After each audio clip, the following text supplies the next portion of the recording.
है Indu broadcasting private limited और आप देख रहे हैं इंडियन न्यूज, हर पल, हर क्षण, हर सच। कुछ दिन पहले ही मोदी सरकार 3.0 ने देश का बजट पेश किया। बजट को लेकर लोगों की प्रतिक्रिया मिली जुली रही, तो वहीं विपक्ष ने कई आरोप भी लगाए, लेकिन इन सब पर वित्त मंत्री निर्मला सीतारमण ने अपना जवाब पेश किया। वित्त मंत्री ने क्या कुछ कहा, आपको दिखाते हैं इस रिपोर्ट में।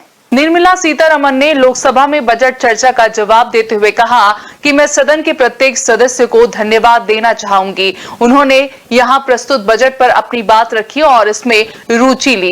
मैं सदन के लोगों को धन्यवाद देना चाहती हूं। प्रधानमंत्री मोदी के नेतृत्व वाली इस सरकार को लगातार तीसरी बार ऐतिहासिक कार्यकाल देने के लिए यह लोगों के विश्वास और उस प्रतिबद्धता की पुष्टि करता है जिसके साथ प्रधानमंत्री देश का नेतृत्व कर रहे हैं और इसलिए स्थिरता का निर्माण कर रहे हैं और जन केंद्रित नीतियों के साथ आ रहे हैं। हम सभी 2047 तक एक विकसित भारत के निर्माण के लिए मिलकर काम करेंगे। Every member of the House who has spoken and taken interest in the budget which has been presented here.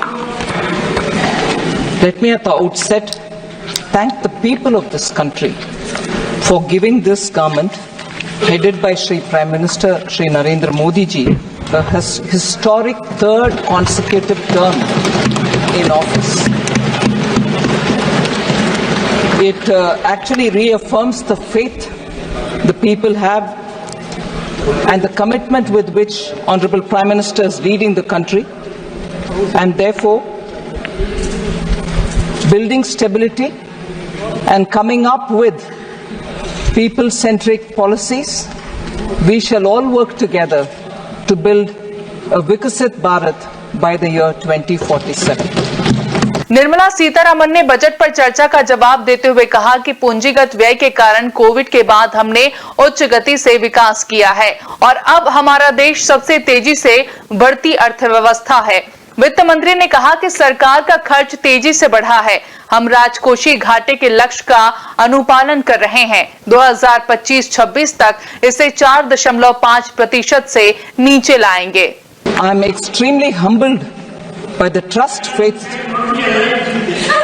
I am extremely humbled by the trust vested in me by Honorable Prime Minister, and it encourages me to work even harder to attain government's vision of Viksit Bharat. वित्त मंत्री निर्मला सीतारमण ने कहा कि UPA सरकार के समय budget में कई राज्यों का नाम नहीं लिया जाता था, तो क्या इसका मतलब यह था कि उन राज्यों को आवंटन नहीं हुआ था? इस साल के बजट में पिछले साल की तुलना में किसी भी क्षेत्र के लिए कम आवंटन नहीं किया गया। सीतारमण ने कहा कि हमारी आर्थिक वृद्धि न केवल बेहतर है बल्कि हम राजकोषीय घाटे को कम करने के रास्ते पर भी हैं। I would like to thank all the members for having participated in this robust debate, and I'm trying here to address almost all the issues raised by the honorable members, and I shall go by issue which would cover many members under each issue, but I'll try to name as many of them as possible. वित्त मंत्री ने विपक्षी दलों के सामाजिक क्षेत्रों के लिए आवंटन कम करने के आरोपों को खारिज करते हुए कहा कि बजट दस्तावेज इसके उलट बयां करता है। शिक्षा क्षेत्र के लिए 1.48 लाख करोड़ रुपए का आवंटन किया गया है, यह पिछले वित्त वर्ष से ज्यादा है। बीच बीच में हिंदी में चर्चा का जवाब देते हुए सीतारमण ने कहा कि विपक्षी सदस्यों ने कहा कि बजट में केवल 2 राज्यों का पैसा दिया गया है, यह कुछ और नहीं बल्कि लोगों को गुमराह करने का काम है। 2004-05 के बजट में 17 राज्यों का नाम नहीं था। वित्त मंत्री के बजट भाषण पर विपक्षी दलों ने कई आरोप लगाए, सरकार को पक्षपाती और बजट को विकासहीन बताया, जिसका जवाब वित्त मंत्री ने सदन में रख दिया। अब देखना होगा कि वित्त मंत्री के दावे देश को कितना विकसित बनाती है। इंडियन न्यूज के लिए चुन्नी गजेंद्र सिन्हा की रिपोर्ट। न्यू वीडियोस की अपडेट पाने के लिए सब्सक्राइब करें इंडियन न्यूज को और बेल आइकन को दबाएं।